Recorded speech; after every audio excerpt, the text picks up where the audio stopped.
there are problems on properties of determinant. Problem without expanding the determinant. Property वर depend question मध्ये ही heading नेहमी असते. Without expanding the determinant, show that determinant ABC XYZ PQR equal to इकडचे जरा row पहा CZR AXP DY. मग left hand साइडचा जो determinant आहे तो आपल्याला राइट सारखा प्रूव्ह करायचा आहे. In solution left hand side is given ABC second row, XYZ third row, PQR. Now observe the right hand side and remind the properties so that we get the right hand side using the property. Now here ABC and here also ABC, but there are some first row, second row interchanged. So ABC in row, ABC in column, but we know the property. If we interchange rows into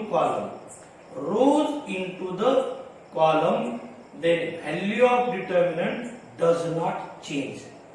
आठवते का property? रोज ला आपण column केलं तर determinant ची value बदलत नाही. पण ही राइट हँड साइड आहे का? नाही. आपला एक फर्स्ट रो मध्ये इथे सेकंड रो मध्ये. मग याला सेकंड रो मध्ये घ्या, पाहिजे ते बदल करत चला. सेकंड रो मध्ये जर ए ला घ्यायचा असेल याचा तुम्हाला अख्खा रो बदलावा लागेल. एक एलिमेंट बदलता येत नाही. Complete row. मग फर्स्ट आणि सेकंड रो चे आपण काय करू? इंटरचेंजिंग. फर्स्ट आणि सेकंड रो ची interchanging. Two rows are interchange. Property आठवा आता. Two rows are interchange. Value of determinant change by sign.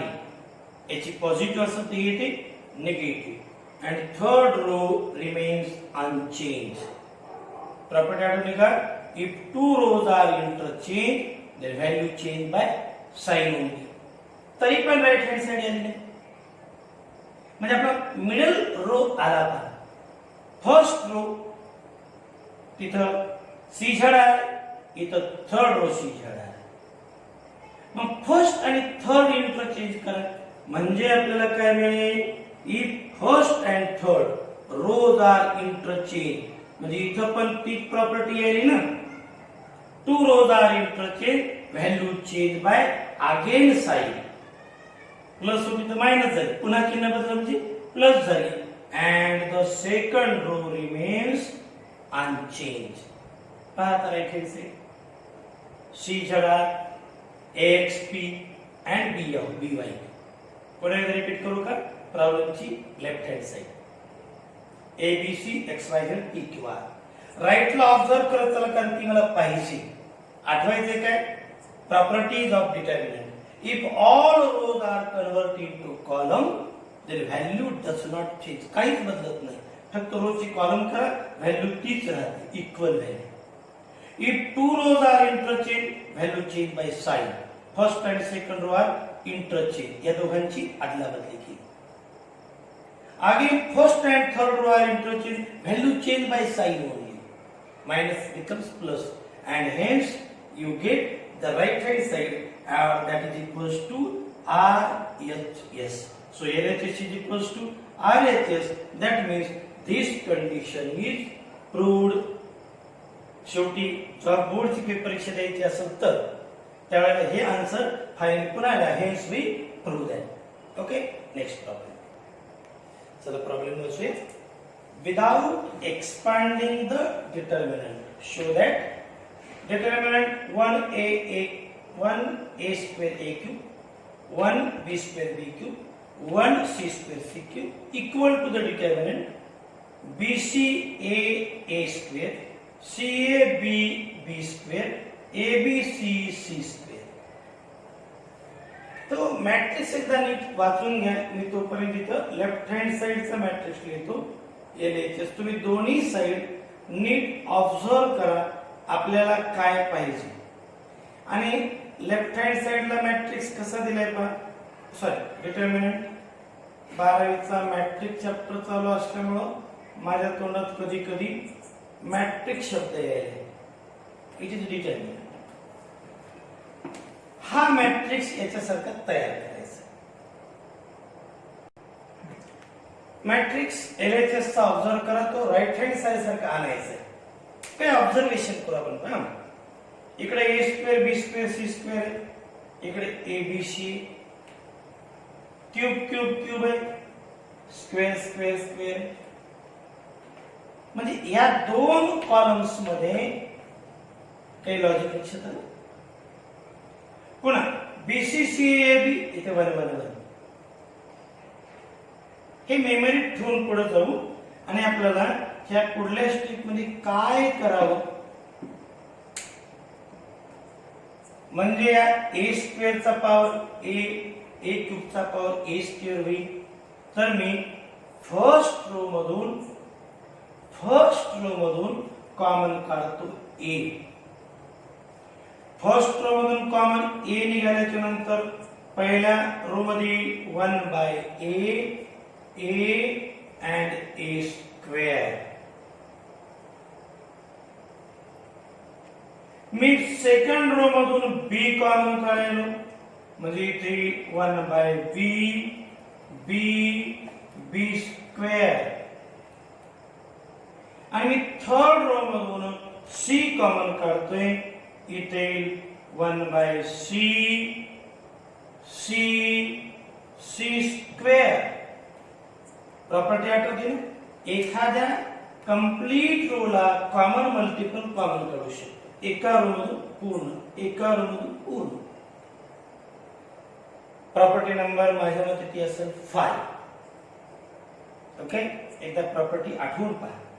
Me KL KM KN घेतलं होतं. K डिटर्मिनंटच्या बाहेर एका रो मधून कंप्लीट एका रो मधून एकदा कॉमन घेता येते, B एकदा, C एकदा. पुन्हा राईट हँड साइड पहा. ABC आलं, A square B square C square आलं, फक्त हे राहील.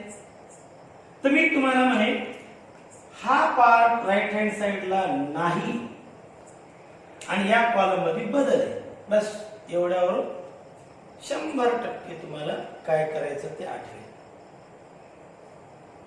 हा ABC न कंप्लीट कॉलम 1 ला मल्टिप्लाय करा. जसं कॉमन काढू शकतो का, उलट प्रोसेस मल्टिप्लाय, पण कॉलम 1 ला. म्हणजे आपल्याला ABC इंटू 1 बाय राहील BC, BB कटेल AC, CC cancel AB, and hence we get ABC, and third row is A square B square C square. पहा ना, आले ना. And hence it is equals to right hand side LHS determinant convert into RHS. Properties वरच्या प्रॉब्लेमवर तिसरा video आहे. तसे आपले video छोटे छोटे आहेत, कारण बोरिंग पण होऊ नये, मजा करता आलं पाहिजे. 20-25 मिनिटांमध्ये मी शिकवते तेवढं डोक्यात घेतला तर मी प्रॉब्लेम कोणते घ्यायलो, जे आपल्या महाराष्ट्र स्टेट बोर्डच्या बोर्ड बुक मध्ये दिले ते घेणं, दुसरे घ्यायचे थोडे. हे त्याने काय होईल, तुम्हाला यांच्याकडे पाहून ते प्रॅक्टिस म्हणून सोडवता येते. म्हणजे वेगळी वर्कशीट मला द्यायची गरज नाही. आपण बुक PDF तुम्हाला जॉईन केलेली व्हिडिओला. Without expanding the requirement show that चे प्रॉब्लेम असे करा. पुन्हा एकदा प्रॉब्लेम रिपीट करतो. लेफ्ट हँड साइड घेतली, याच्यातून A कॉमन घेतला, यातून B कॉमन घेतला, यातून C कॉमन घेतला. कॉमन घेताना पाहा असं झालं, A कॉमन घेतला, B C, आणि ह्या कॉलम कडे हे दोन्ही कॉलम उत्तरासारखे आले, राईट हँड साइड सारखे आले. मग ABC न मध्ये मल्टिप्लाय केलं प्रत्येक कॉलम नंबर 1 च्या प्रत्येक एलिमेंटला. and that is RHS. Okay, next problem. And next question for without expanding the determinant, show that determinant चे प्रत्येक एलिमेंट पाहा, left hand side determinant equal to right hand आपल्याला प्रूव्ह करायचं. Left hand मध्ये A square plus 2AB 3b square c square plus 2bc हा पहिला column आहे. Second column, third column. राईटला मी काय कसं पाहिजे, सेकंड कॉलम थर्ड कॉलम सेमच आहे.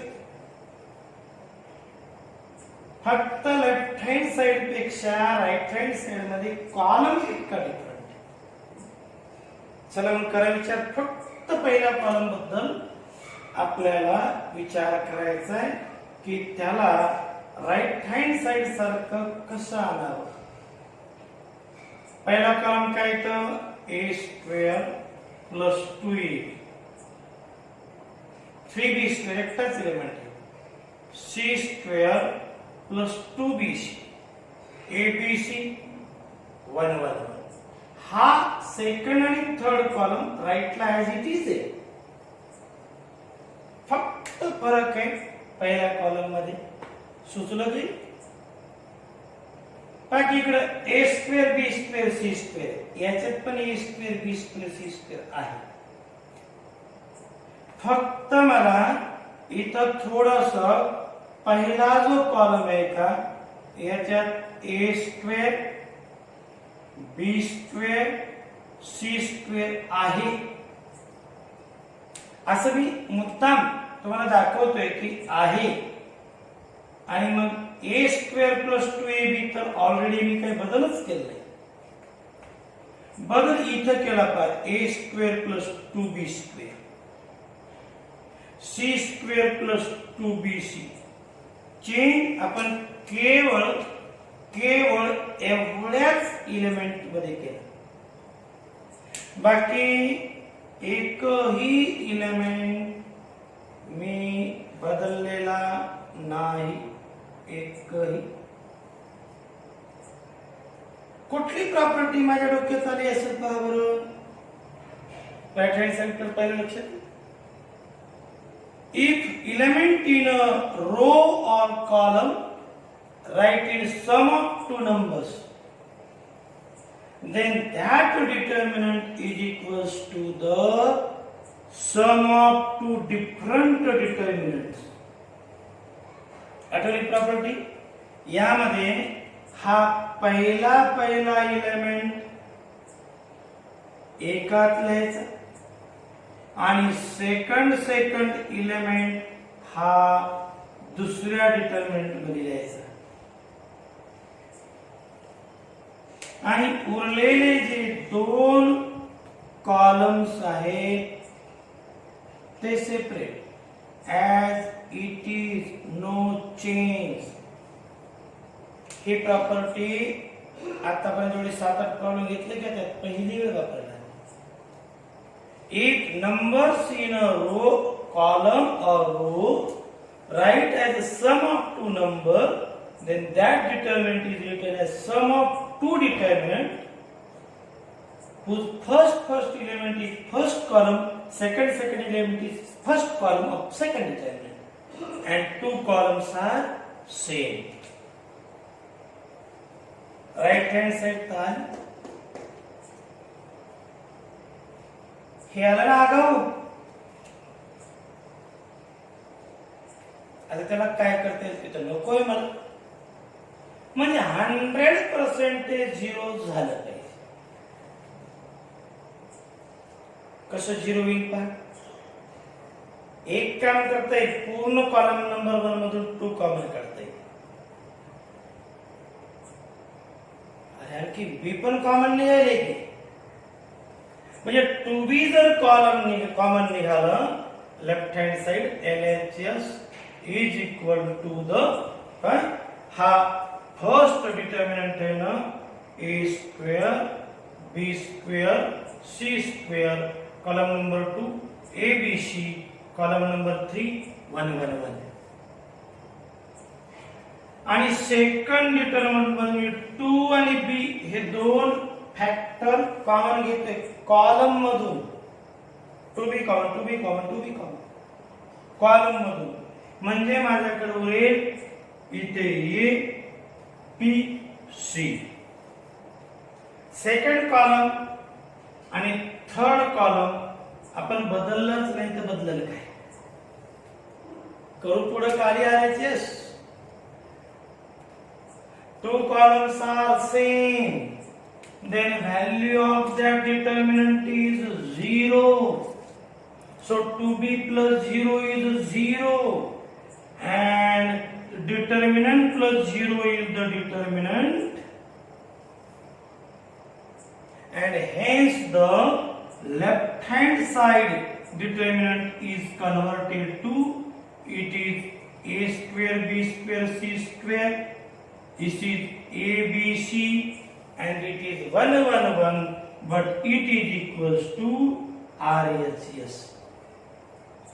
RHS. LHS चा डिटर्मिनंट थोडा कॉम्प्लिकेटेड वाटला होता, ऍक्च्युअली नाही. प्रूव्ह दॅटच्या क्वेश्चन मध्ये नाही का काय पाहिजे याच्याकडे लक्ष असेल ना, ते मेमरीत पाहिजे. काहीतरी रॅन्डमली करा. कसे प्रॉब्लेमचं उत्तर आहे. लेफ्ट हँड साइडच्या डिटर्मिनंट कडे पाहून राईट हँड साइड काय पाहिजे हे मी ऑब्झर्व केलं. काय ऑब्झर्व केलं पहिले, दोन्ही कॉलम सेम. चला दोन्ही कॉलम कडे पाहायची गरज नाही. फर्स्ट कॉलम याचा फर्स्ट कॉलम, त्याचा फर्स्ट कॉलम आहे ए स्क्वेअर बी स्क्वेअर सी स्क्वेअर, पण याच्याकडे पण आहे ना ए स्क्वेअर बी स्क्वेअर सी स्क्वेअर. मग यातला ए स्क्वेअर बाजूला घेतलं, 2b स्क्वेअर 3b स्क्वेअर म्हणजे 1b स्क्वेअर बाजूला घेतलं. मी फक्त राऊंड केलं तर तितकंच, तीच स्टेप खतरनाक वाटली तर b स्क्वेअर 2b स्क्वेअर बस. फर्स्ट कॉलम, सेकंड दुसऱ्या डिटर्मिनंटचा फर्स्ट कॉलम. पुन्हा इथं आलं असं वाटतंय आता काय झालं, उत्तर तर हे पाहिजे प्लस हे काय आलं, काय 2b कॉमन घे, पण कॉलम मधून घे. 2b common from first column. 2b राहिलं काय A B C, column ABC, column ABC same. Two columns are same, value 0. Two columns are same, value 0. So 2b into 0 मी हा डिटर्मिनंट लिहिला नाही, सोपा असल्यामुळे टाळला. ऍज इट इज ना, as it is 2b into 0 0 and that is equals to our right hand side. हे पहा पोरांनो, डिटर्मिनंटच्या properties of determinant. Actually properties खूप इझी आहे, पण याची प्रॅक्टिस व्हायची असेल ना, प्रॉब्लेम हा एकच पर्याय. मॅथमॅटिक्स मध्ये अगदी मी फर्स्ट लेक्चर पासून तुम्हाला, किंवा मी जितके दिवस तुम्ही माझ्या